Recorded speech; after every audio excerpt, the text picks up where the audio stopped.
folks, welcome back to another review with yours truly, Sam Healy. Today we're taking a look at this little guy right here, Ragnarocks from Gray Fox Games. It's an abstract strategy game set in Norse mythology. So I'm a sucker. Let's get down to the table.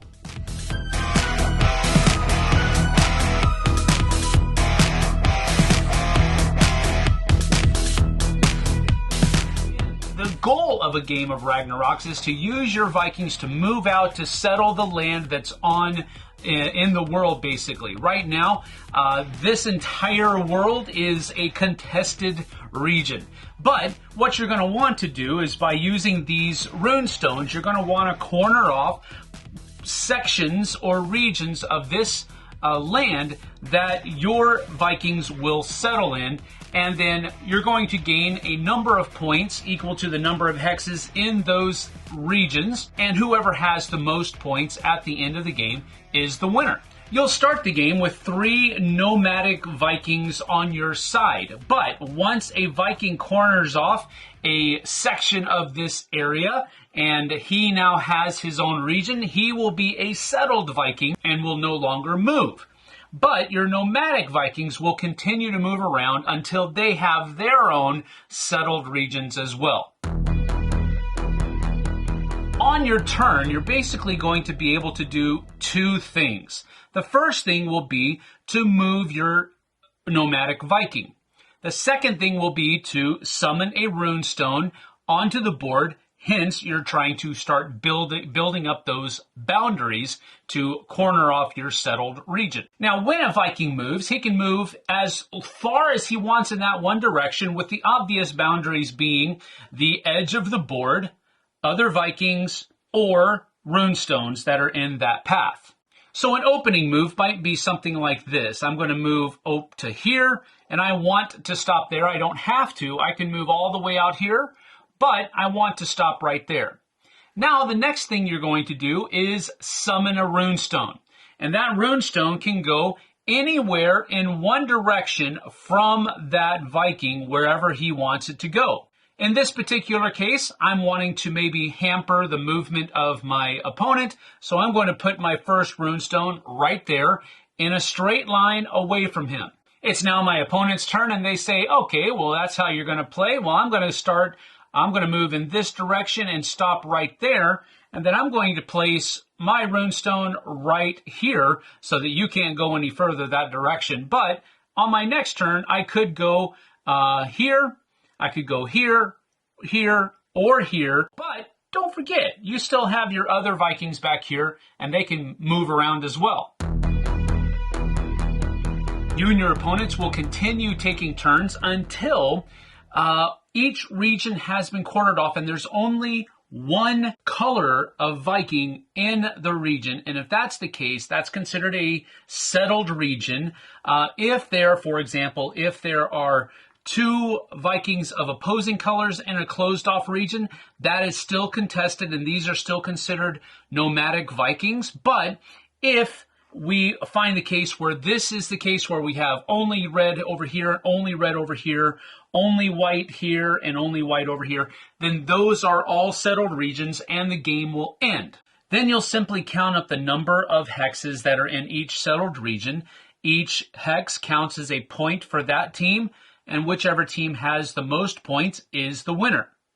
The only difference is that rune stones that are taking up a hex in a settled region don't award points to the owner of that region, but the space where the Viking stands will count.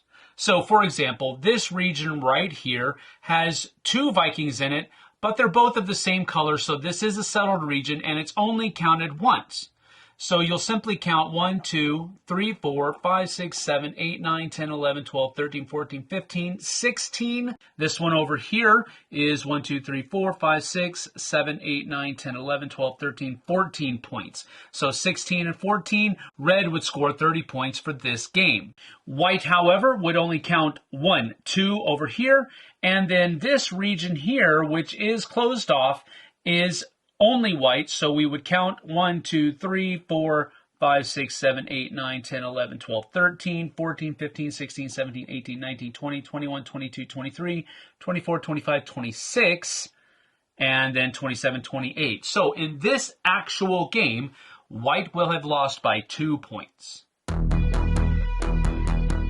And that's generally how you play the basic game. Now, for the advanced game, these player powers would come into effect. And basically what would happen here is one player would choose 2 cards that are able to be played with each other. The other person would choose one of those powers to take as their power, and then the other person would take the remainder. So it's an I pick, you choose mechanism for choosing which powers go to which people. There are some powers, however, that don't work well with other powers, and if so, it's denoted down here at the bottom of the card. So this guy right here and this power doesn't work well with Fenrir, so you can't use those 2 in the same game. The basic rules of the game in the advanced game will stay the same, but the special powers that the players will have by the use of these powerful god cards will change how the game plays, but it's generally the same idea,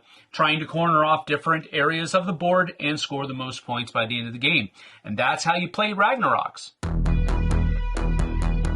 For my final thoughts, I will, I can't hold it in much longer. I am a sucker for Norse mythology or Viking themed games. There's nothing I can do about that. So my one rule, so to speak, with abstract strategy games is that if you want me to play an abstract strategy game, at least dress it up with a good looking theme so that I can have fun aesthetically at the very least. So, did Ragnarocks accomplish that? Absolutely. Yes, this is the kind of abstract strategy game that I really enjoy playing. Santorini, by the same designer, kind of has that same pull. The way I kind of encapsulated my feelings on the actual gameplay of it, it kind of feels like you're playing chess with the bishops, the rooks, castles, and the queen. So is that fun? Does that make a fun experience to just to kind of play a chess-like game with just those 3 things? What are my pros of the game? My pros of the game right out of the bat, component quality. Component quality is very good. Now, I know that I have the Kickstarter version and the runestones are going to look a little bit different in the retail version, but I'm pretty sure everything else is going to be the same as far as what you're going to be getting in your retail versions of the box compared to the Kickstarter version. So I still think I'm valid on making this point. I love the board and how it's a little bit raised off of the table surface with the world tree underneath it. I really think that's a cool idea, and it doubles as a storage facility within the box. So kudos for Gray Fox for coming up with that little idea. I think that's a great thing. Secondarily, the theme just hits home with me.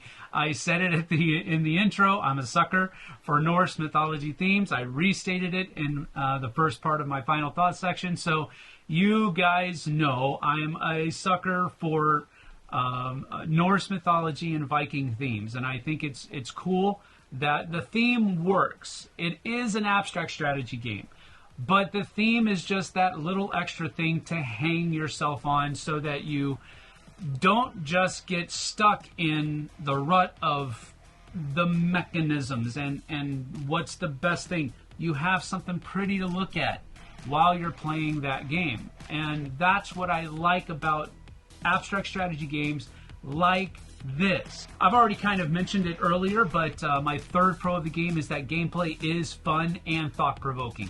It's an abstract strategy game, so it's going to engage your mind a little bit more than maybe some other heavily themed game might. But that's not a bad thing, especially because the weight of the game is so light.